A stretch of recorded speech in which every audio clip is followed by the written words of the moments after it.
એક અન્ય ખૂબ જ સારા બિઝનેસમેન ઉપસ્થિત છે કે જેમને હું બોલાવવા માંગુ છું.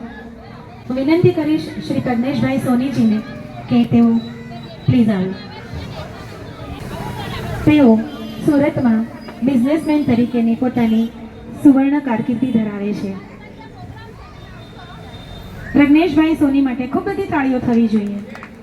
Thank you Pragneshbhai. હરીશભાઈ દેખાય છે, પ્લીઝ તમે સ્ટેજ પર આવી જશો. વિનંતી કરીએ છીએ કે આપ સ્ટેજ પર પધારો. સ્થિતિની અમે સહર્ષ નોંધ લઈએ છીએ, તમારો આભાર માનીએ છીએ.